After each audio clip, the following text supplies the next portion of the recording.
Okay, so we now know what is an option contract. It is a promise of the potential exchange of 100 shares of a stock. Let's move on further, and now let's say you're ready to pick an option contract from the options chain.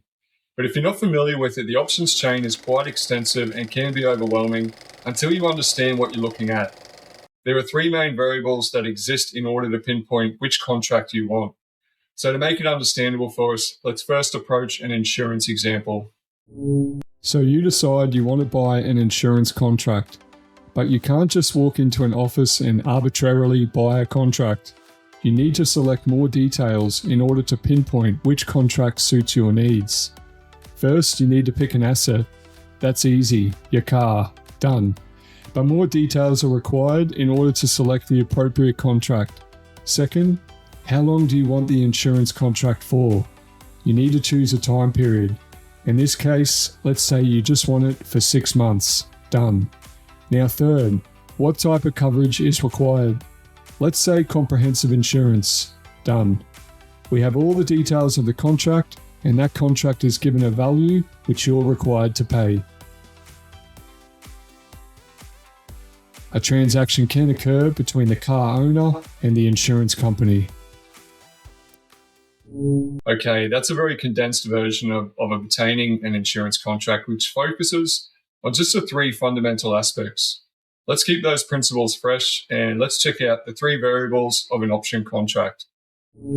So you decide you want to buy an option contract, but you can't just enter the brokerage and arbitrarily buy a contract.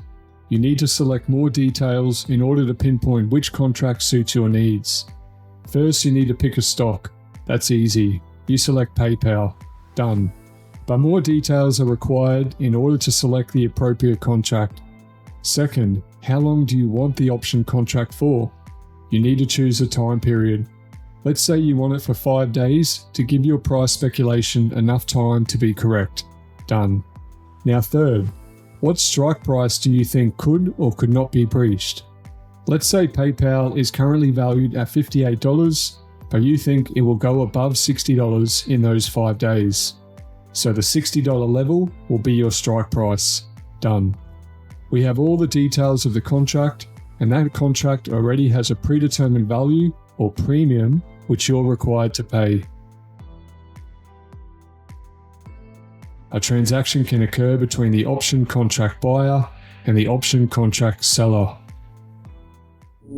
So the key takeaways from this lesson are: the three variables of an option contract are the stock, the days to expiry or DTE, and the strike price. This will pinpoint which contract you want, and there will be a predetermined premium allocated to that option contract. Great. As always, rewatch until you have a good understanding of the lesson. See you next time and have a good day.